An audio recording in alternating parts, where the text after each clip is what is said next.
Okay, testing. Good morning, Victoria. How are you? I'm doing well, thank you. Good morning to you, but it's good evening here in California, in Los Oh, I Angeles. forgot.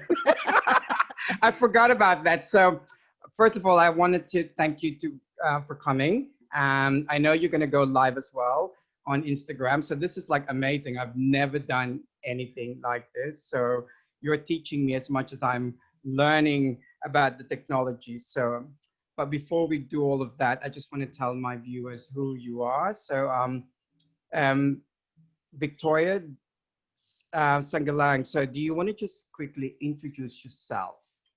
Yes. Actually, is it okay if we go live? Because I like Yeah. what Okay. you're saying. I like what you're Yeah. saying. Okay.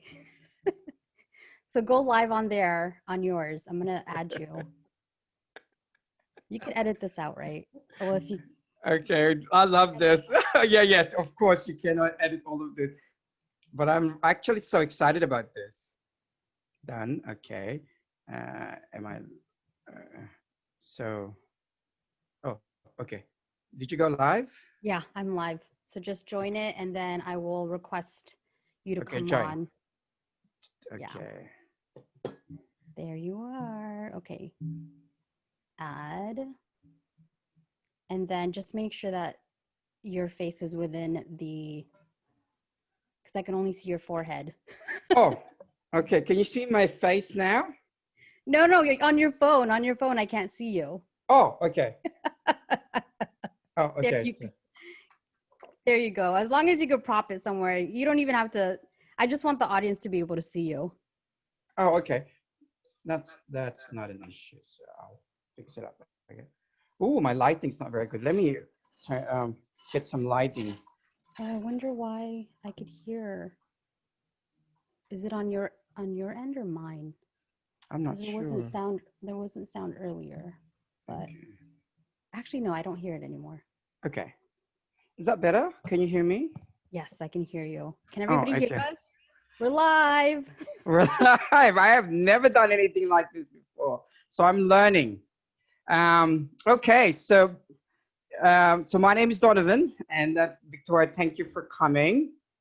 But before we start, I just want to ask you if you could tell me or tell us who Victoria is. Yes. So my name, I could hear myself. Where is that coming from? Hello? Maybe it's coming from your phone. Do you want to turn your phone volume down? Okay, let me Or just is turn it my down? volume. I hear something. Okay. Oh, technology, I'm telling you, I'm still learning. Okay, is that good? Okay, so I think it's coming from mine. Oh, Sorry, everyone.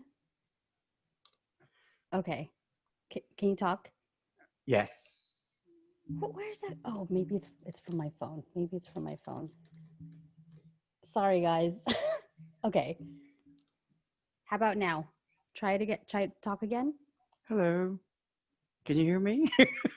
I don't know if you can hear me. Okay. All right. As long as you guys don't, could you hear feedback in the audience? They said sounds good. Okay. So going back to your question. Yes. I love this. My name is Victoria. Well, I go by Victoria V. I am an empowerment coach and I help people reprogram their mind to become their ideal selves. I became certified as a certified professional coach early 2019, although I've been doing it without really realizing it for I don't even know how long. And so I'm telling you like how I got into it, right? Yeah. Okay, Yeah. so Yeah. No, tell me. yeah. So here's what happened. I started working at where I work now, which is funny because it has the same name. We're called Resolutions Therapeutic Services. So I started working there, and that was where I discovered life coaches and what they do and things like that. And I was like, oh my God, you can get paid to do that? Like, let me get in on this. I need to be a life coach. So you're not a therapist. Obviously, you're not like Yeah. trying to dig into someone's past and diagnose them with, you know, Yeah. anything like that. But you're trying to help people move forward with their life. You're not going into like I mean, you'll ask questions, you'll ask deep questions to understand where they're coming from, but the ultimate goal is to get that person to move forward. And so when I started working at Resolutions, I was like, oh my God, I need to get in on this because I love talking to people. I love hearing, you know, people talk because it allows me to kind of like see what's going on in their head. And ultimately, I mean, and then, yeah, I mean, when it comes down to it, I love helping people. I've always had that in me to just to help, you know, to see the spark in someone and help them light it up. And Excellent. I actually discovered that on a solo trip to Colorado in 2013.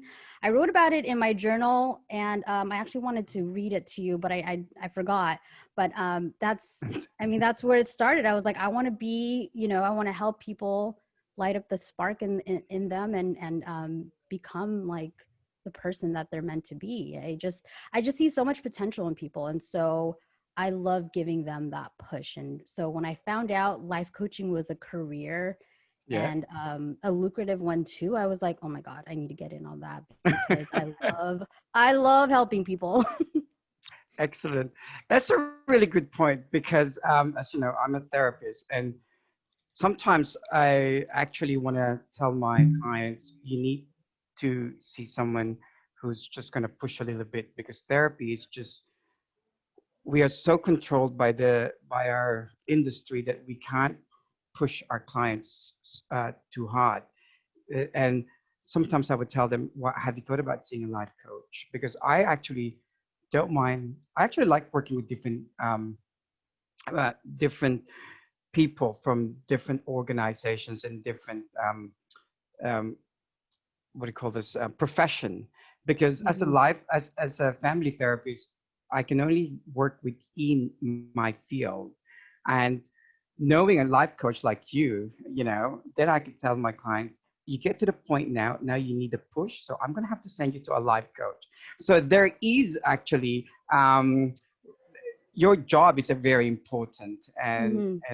and I try to talk to my colleagues about this, and then I find out there's a lot of resistance in my industry. We still talk about it as in, oh no, you have to keep your client in a therapeutic um,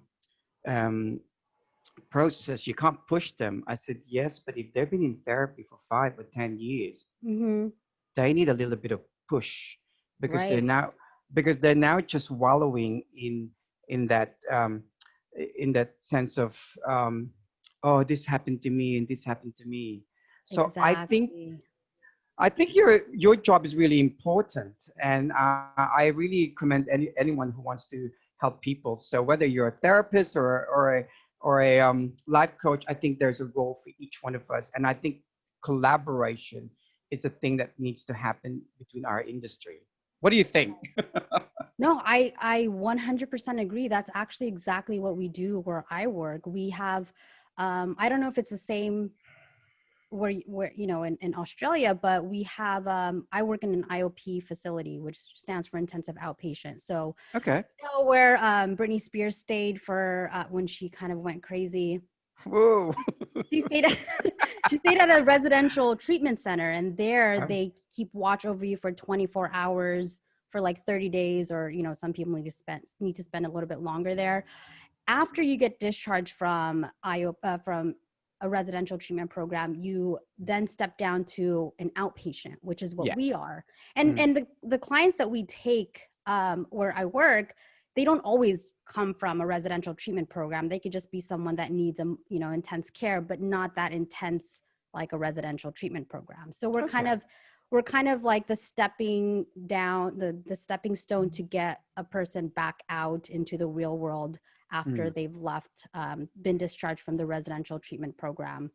And then they just taper down from there. And within that program, they'll have their primary therapist. Yeah. And if they're in there for addiction, they'll have a recovery coach.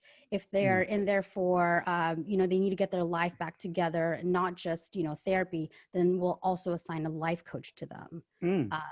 So it's really cool. That's actually why I applied to work there, because we approach a person's health and well-being from all directions, physically, because we also have Recovery Fit.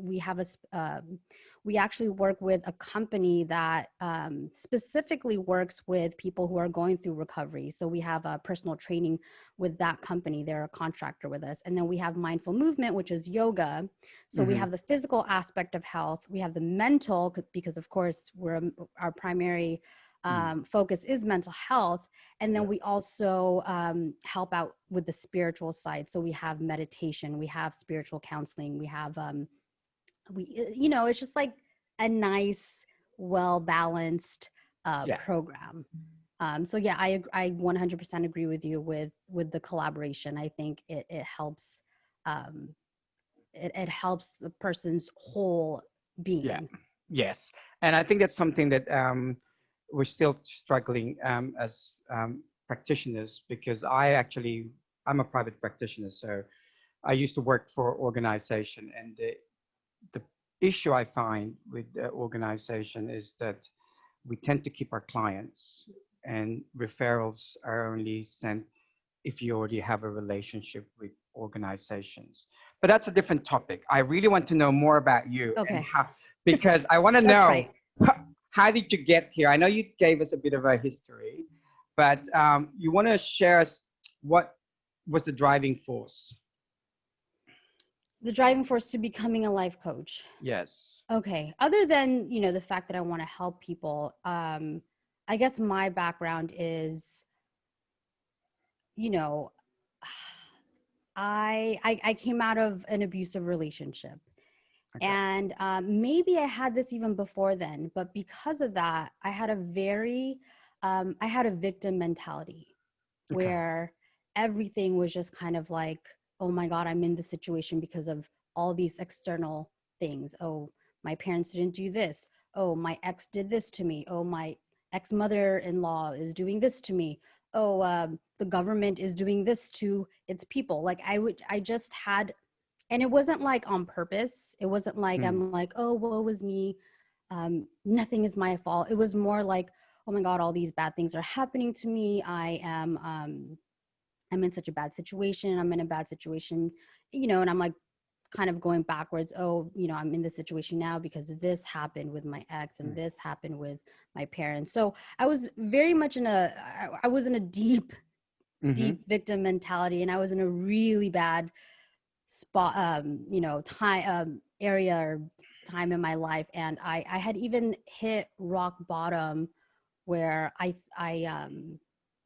even got into like alcohol and I even got into drugs, not like a lot, but like to me, I just dabbled a little bit here and there. Yes.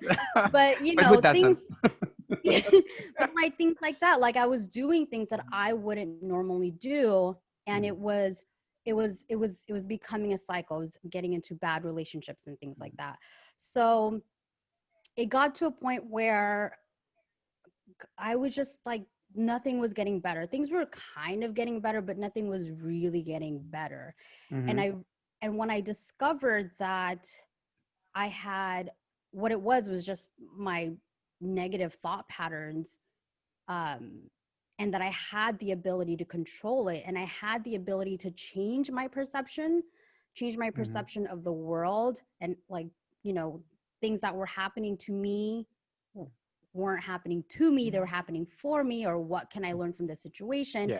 Things like that, just kind of like shifting my mindset is what really turned my life around. Like even like a shift in like with my mindset with money, for example, that like changed my whole life. Like instead of like paying my bills with resentment or with that feeling of lack, like, oh my God, now I have to pay my phone bill and I have Yeah. $100 less in my bank account, things like that. Just changing my mindset with that, it just changed my whole perspective and changed the actions I was taking, and my life just did a complete 180. Now, I mean, it didn't happen overnight, but it was just things like that,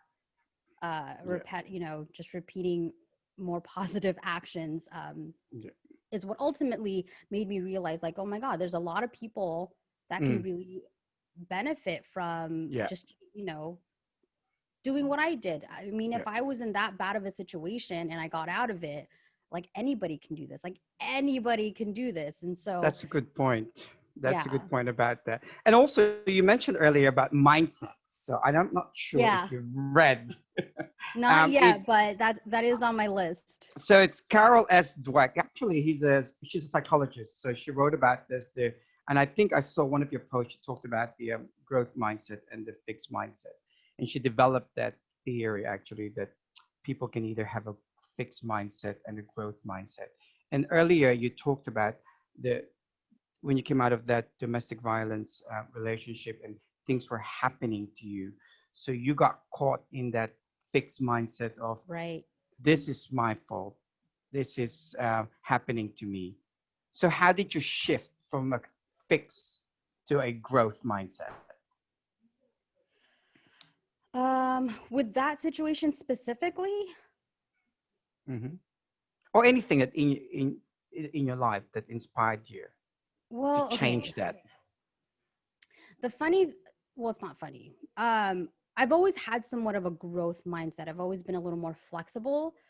With my situation specifically, though, with my ex and like what was going on in my life, that I did have a fixed mindset. Like, I'm in a really shitty situation because, am I allowed to cuss?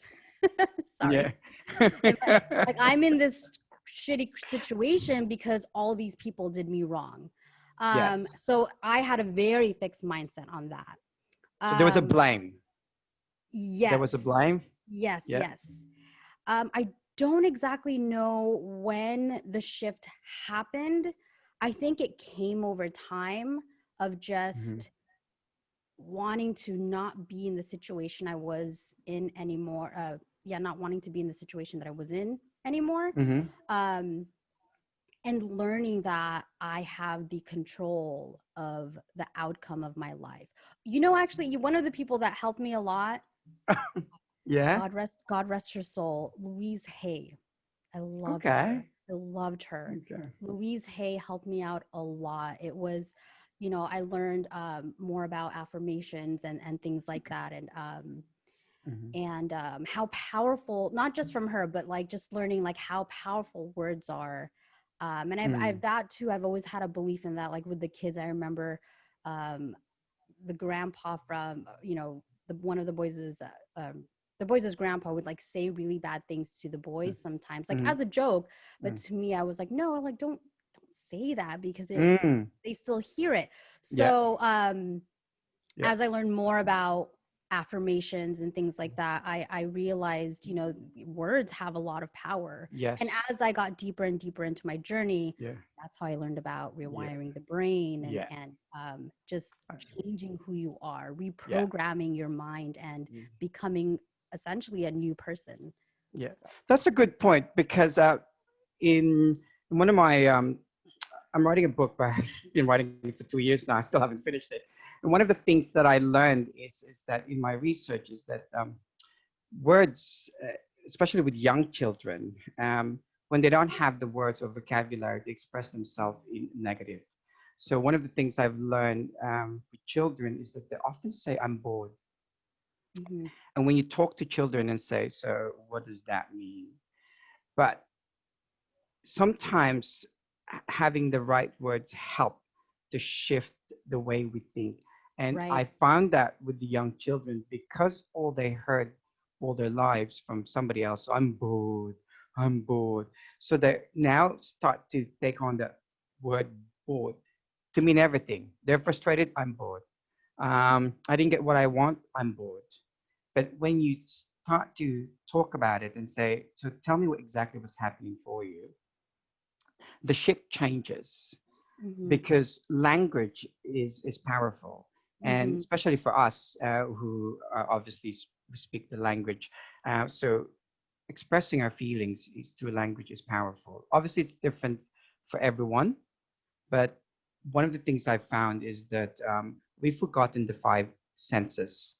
We've forgotten our basic five senses, you know, the seeing, the feeling, and the hearing, the touching.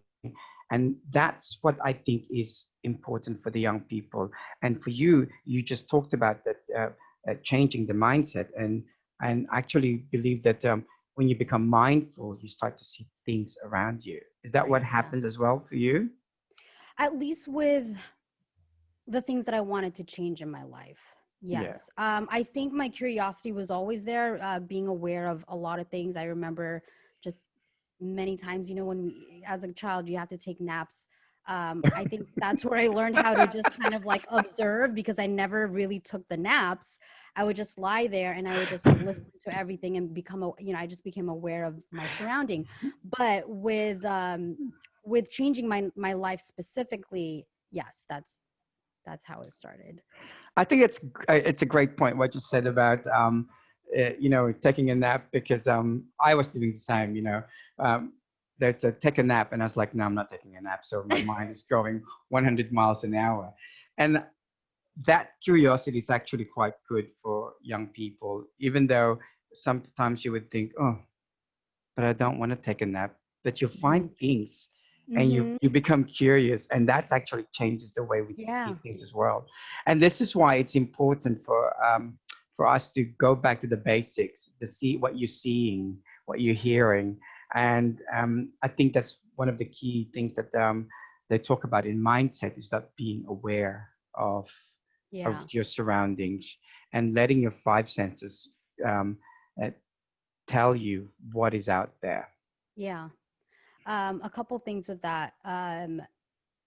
Well, one little story I remember, this happened a lot with me, but you know, I was just very observant with the visuals too, how the blanket looked over my body and like how far away my feet were, things like that. Or I would stay very still, because if you weren't still, the parents were going to know that you weren't really asleep.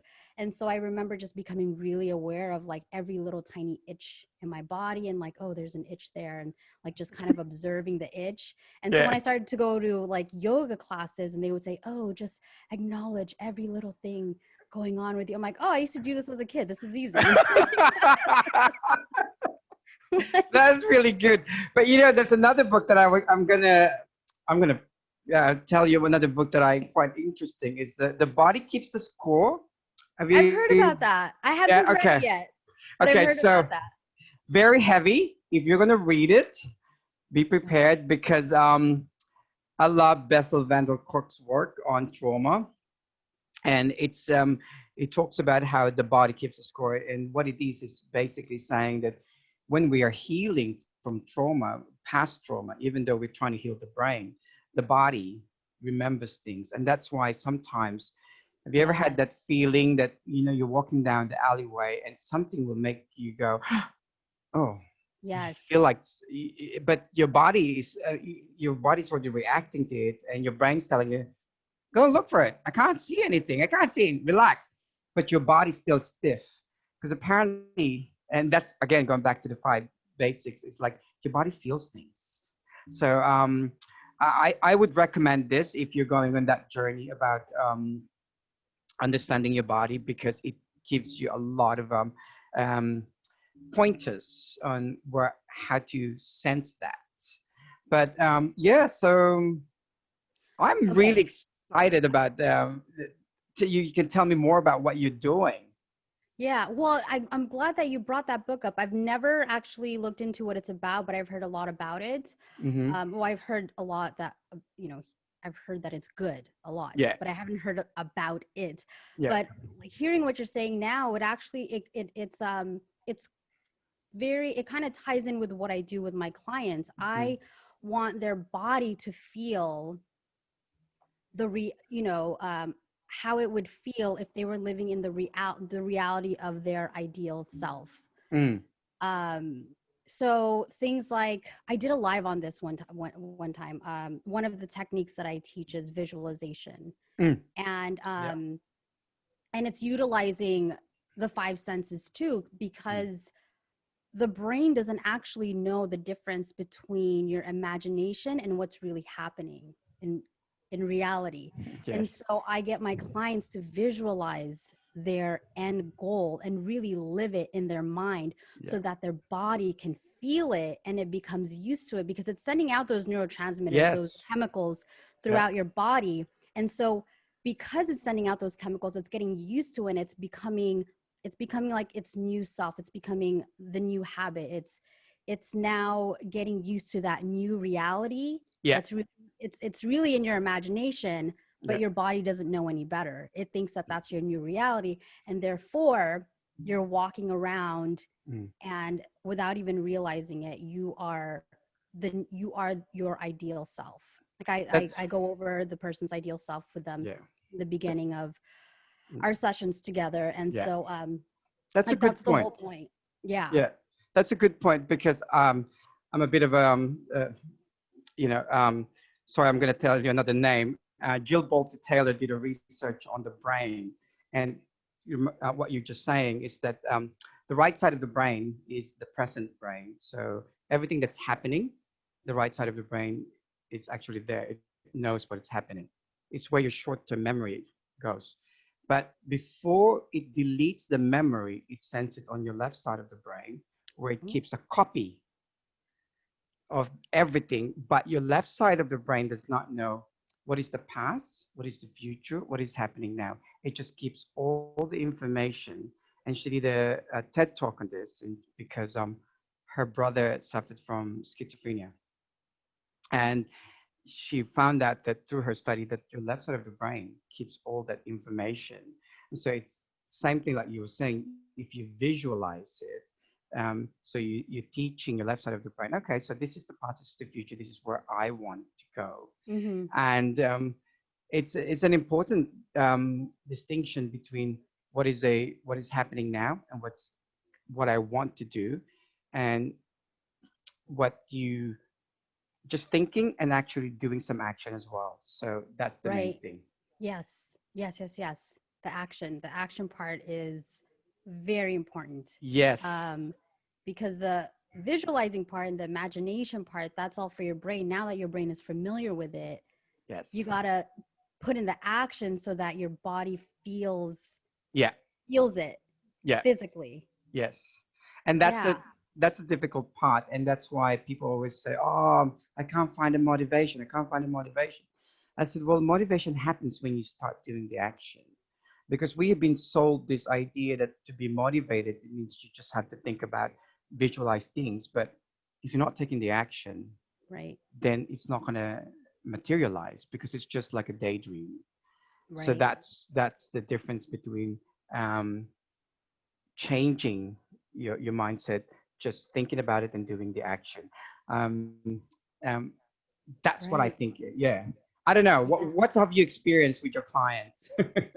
No, yeah, well, and that's the thing. It's many of them actually come to me because they need that accountability. They Yes. need somebody to hold them accountable, because without a life coach, they can't, for some reason, they can't push themselves to do it. And Okay. so having me, around to hold them accountable, they're more likely to do it because they feel the pressure of okay, now it's not just, at this point it's not just for myself, but I have somebody that is also, keeping tabs on me. Yeah. Real quick, Sure. I just want to go over Yeah. the comments on Instagram. So let me just see if anybody has said anything. Great Okay. point. Mm. Marquez has a question. We can save that towards the end. Yeah. And well, on just FYI, on Instagram they Yeah. only allow an hour, but we can Okay. talk on here as long as we Yeah. want. Okay. But that's okay. So I just want to, I guess for my work is I just want to know if somebody like I know you talked about your journey, how you push yourself to change. How do you um, get that change started? on people that, you know, after years of therapy and they're still having, they're still finding that difficult to change. What are your, what would you suggest to them? Having trouble having difficulty to change, like taking Yeah. action, you mean? Yeah. Because like I said to you, sometimes we spend years in therapy with clients and you just want to tell them you just gotta have to take an action. But because of the way we work, it's always have to be therapeutic. If I was Mm, to send them to you, yeah. what would be the things that you would be talking to them about? Well, I would find out what their goals are, and then I Mm-hmm. would give them I would ask them when do they want to achieve it by. So they would give Mm-hmm. me a deadline. Like I Yeah. want to achieve it by next week, or, you know, not next week. It wouldn't be that general. It would be a specific Yeah. day. And then I ask them questions like, well, what are some things that are going to hold you back? What do you think, what obstacles do you think you're going to run into? That way, we're creating awareness around the things that are holding them back, the things that are causing the inaction, Mm. and dig deeper into that. And so if they encounter that obstacle, they can get Mm. over it. But Excellent. I also teach the 5-second rule, where if you want to take action, Mm. I mean, either do it immediately, otherwise your brain is gonna, it's going to convince you not to do something.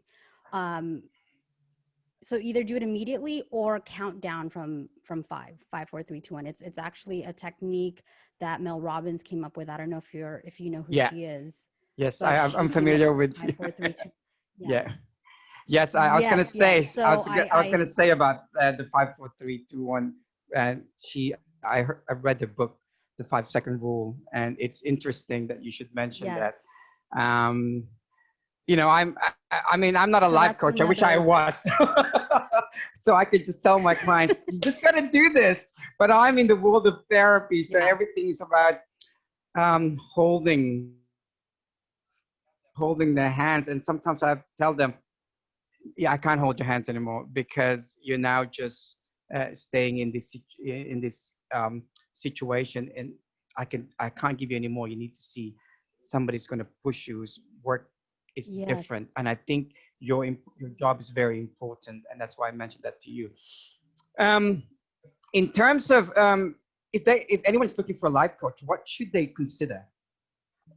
If anybody's looking for a life coach, Yeah, a practicing coach like yourself. What should they consider about you? well, I think they need to look at the values of the life coach. I mean, I don't have a website, but I do have Yep. my Instagram. I think Cool. maybe getting to know if this person even aligns with you, if you guys vibe. Mm-hmm. But more importantly, is this person going to challenge you? Because you want someone that's going to challenge you. You don't want somebody like what you're saying. You don't want someone to just kind of like coddle you the whole Yes. time, but you want someone that's going to push you. So I Yeah. think they really need to look for that as well. They need to Yeah. see um, what kind of results are they going to get Mm-hmm. from the life, like, you know, the values, the results. Mm-hmm. And I do think personality is important. Yeah. Are you going to vibe with this person? Mhm. um but ultimately, is this person going to get you results? Like what kind of, Yes. yeah, I think those are the most important things. Yeah. Pers- I think so too, and I have to agree because and because sometimes, like I said to you, with what the kind of work we do, we tend to be in that too much of a therapy, and we're not doing enough to sort of push them. And sometimes I have to tell my clients, um, you need to see someone else that can push you because my work is this much, and yeah.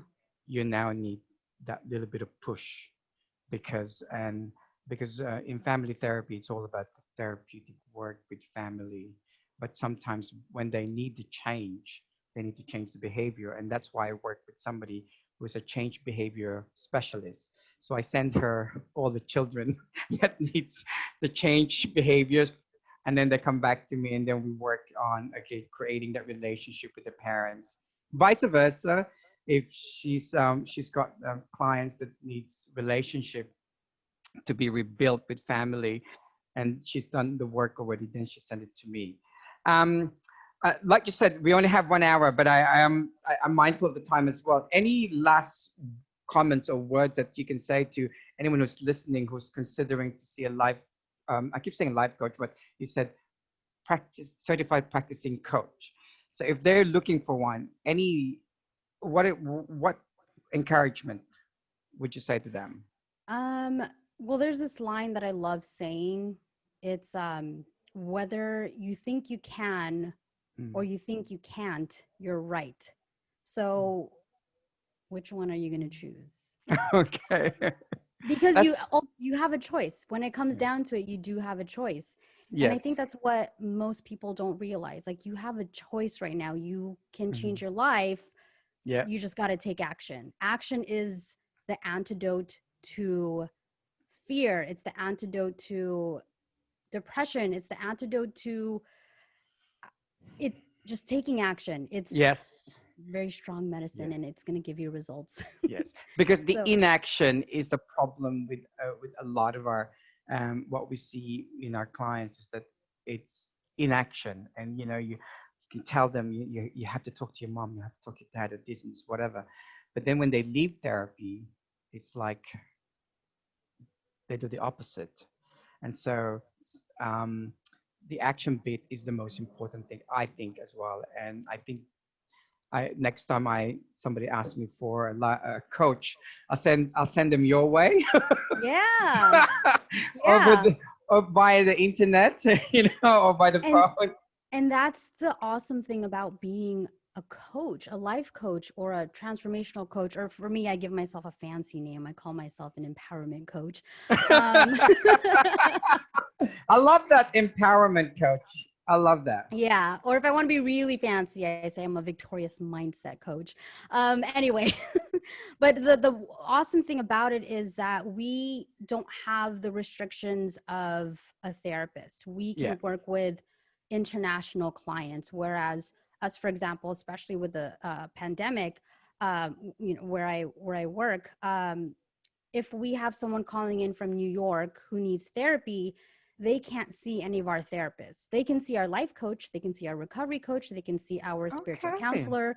We can create a program for them that has just a bunch of the ancillary and the groups. But when it comes to like a licensed therapist, all of the laws get involved, so they can't see a therapist, Ah. but they can see me. They can see a meditation teacher or a spiritual counselor or something like Okay. that. The Yeah. last thing I was going to ask you is because I know you said you've experienced domestic violence, and I deal a lot with clients who have suffered domestic violence. Hmm. Um, what would be your advice for them in terms of getting life coaching, or do you have any advice for women who might be experiencing, especially with the pandemic? A lot of my clients are Yeah. coming to me for family therapy, but like you said, because of the pandemic, I can't really see them face to face. Everything's online at the moment. It's really Yeah. hard. But any word of wisdom for our women out there that who might be experiencing a lot of domestic violence? Words of wisdom to them. It only goes uphill. I mean, I feel like that's one of the worst things a woman can go through is Mm, domestic violence. It's like you're a prisoner. And not only mm, that, but you're being physically, mm, mentally, and emotionally hurt or yeah, and damaged. yeah. And for anybody that feels like that they can't get out of that, all I can say is yes, you can. It took me 7 years Oh my to get God. out of the relationship that I was in. Yeah. And you don't need a plan. I can't even remember. I don't think I had a plan. I think I had a slight plan. Like this is what um I just realized I was looking down the whole time. Mm, This is what prompted me to change my life. I was in such a bad situation where I stopped going to school because mm, my ex was constantly questioning me every day after school. So this was when we mm, were teenagers. I was yeah. 16. I would come home from school and he would just harass me with like questions like, who did you Mm. talk to? Who did Mm. you hug? And he would, I mean, if it's okay to say the F word, Yeah, go for it. We are he would be, adults. he, he would be like, who did you fuck today? Like he would say shit like that to me. And I'd be like, oh my God, like I'm pregnant with your child. Like, why would I be at school fucking around with other people? So, and so after having my first child with him and then my second child with him, which was, you know, that was like, oh my God, what, like, how did I allow this to happen? I remember just having an epiphany. I was lying down one night staring up at the ceiling and the lights were off and I was sleeping in between the boys and they were young. They were only 4 and 2 at that time. Mm-hmm. And like before I got into this relationship, before I had my kids, like I had dreams, I had aspirations, I had goals. Like I was going to be a movie star. I was going to be on Broadway. Like I was going to do all the things. I was going to move to Uh, New York. Like, and I remember lying down and looking up at the ceiling and just thinking to myself, like, Jesus Christ, like, is this really your life right now? Is this can't, like, this is not your life. Like this, you were meant for so much more than this. Like you felt it in your heart, you felt it in your blood, you felt it in your soul. Like you are mm, meant for so much more. Like you have to get out. mm, And so the first thing I did was, and again, like I was never on my phone because God knows if he saw me on my phone, he was going to look through it. So one of the things I did, I was like, I was alone during the day. I was watching TV and one of the vocational schools mm. commercial was on. And I was like, oh my God, because I didn't graduate high school. I had to get my Mm. GED because he wouldn't let me go to school. Yeah.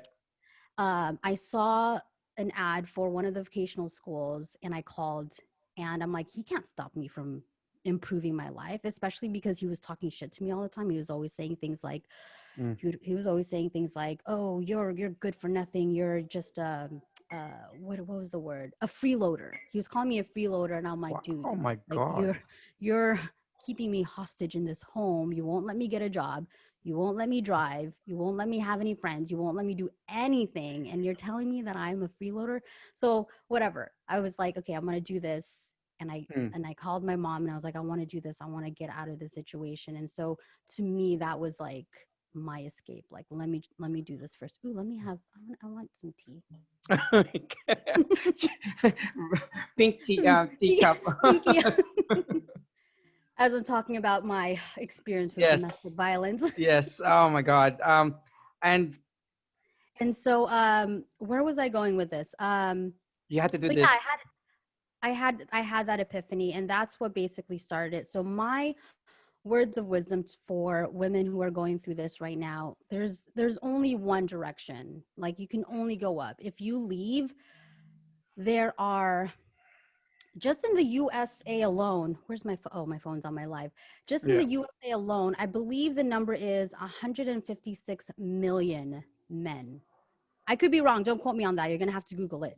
There are 156 million men in America.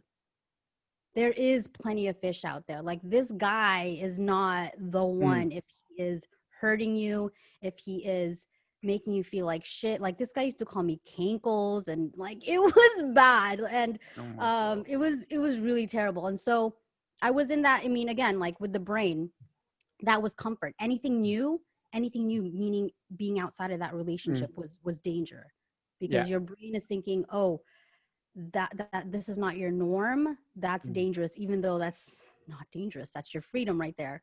Yeah. And so it took me a long time to get out of that relationship. It took me 7 years, but I did it. Mm. And it was the thought was, I'm meant for something more than this. I am worth more than this. This is not my life. So don't settle. I think that's my biggest advice. Don't settle for what you have Okay. because life is out there. There's a huge world out there and it's waiting for you. Yeah. It's you just have to go out there and get it. That's what like you have to get out there and get it because and take what's yours because that's life is out there and it's out there for you and you don't have to stay in a really crappy relationship like depriving yourself of all the wonderful things out there in the world. So I think that's a wonderful, wonderful, wonderful advice to women, and I especially like the fact that it's coming from another woman who's like yourself and who's turned your life around. And it's a really difficult conversation to have, especially for myself being a man, and even though I'm a therapist, it's sometimes it's this conversation is very important, but it also explosive. So I have to say they're got to be careful how I use mm, words and how I I present my what I think or what I see, and that's why I ask you any last word for the women out there who might be staying in a relationship, especially right now during and COVID right. 19, and there's a lot of separation and a lot of divorce. And the other thing I was going to say for the children, any advice for the children, because there are a lot of unheard voice, and that's the voice of the children in domestic violence. Any word of wisdom? I am very teary right now. That's hard. So words of wisdom to the children, not the Yeah, parent of the yeah, children. yeah.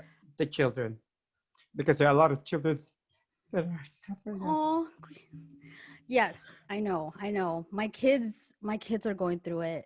I mean, not the way it was back then. My words of wisdom to the children is, oh, my heart.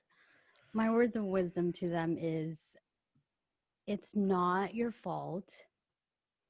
And also, it's not their parents' fault either, because they're doing what they're doing because they went through their own personal trauma, Yeah, whatever it is. Like, even with my ex, like, even though he put me through hell, like he went through his life, he went through his own experiences, his life experience a different way, and that's why he treated me the way he treated me, because, like, and so I would love children to know, my words of wisdom to children is, it's not your fault. Your parents love you. One might be treating the other like crap, um but just know that they both love you, but also know that even though they love you and even though you love them, it's not right. yeah, And it's not right. It's not right, but there's hope. And yeah, there's hope. And I think it's still okay to love your parents, yeah, but you also have to set your own boundaries. Like, know what yeah, is wrong and what is right.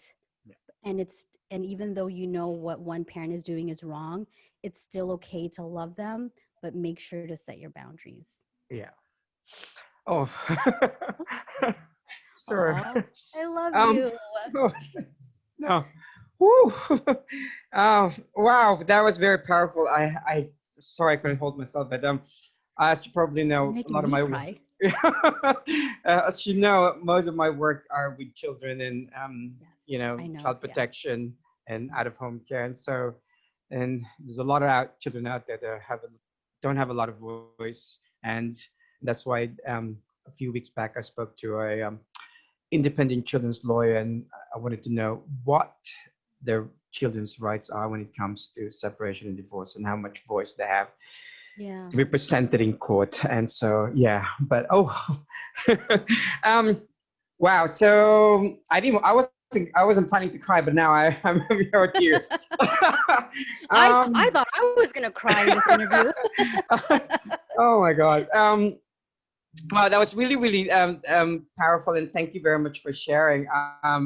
And I'm going to invite you again one more time, not just one more time, but I'm going to invite you again because I really want you to, um, uh, you know, inspire a lot of women, especially out there, because I think Yes. you're an inspiration that having come out of that situation, and even and you said yourself, it took you 7 years, but when you finally got out, it was a Yeah. journey. The whole thing was a journey, in that relationship and getting out and getting to where you are now. And I think women out there and needs to hear that there is, like you said, this can only go up. Yes. I Yes. have I do have a goal of leaving my 9 to 5 Yeah. and starting a brand. I've been working on this for the past 2 years. I just haven't been able to launch it yet, but I have plans to launch my brand. Yeah. And the proceeds to that is going to allow me to leave my 9 to 5 and go to domestic violence shelters or women's shelters and offer my services for free for these women, because that is obviously a huge soft spot for me. Yeah. I feel like I have a mission here, and my mission is to help women that have gone through what I've gone through, or that are going through what I went through. And you can So count me on that, and you can count my help on that if you need help. yeah, thank you.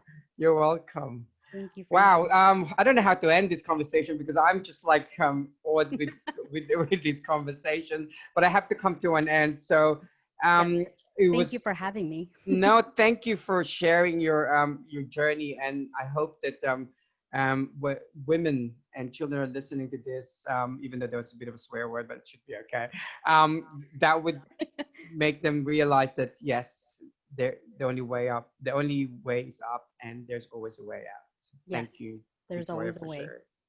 You're welcome. Thank you. Thank you. All right. Bye, everyone.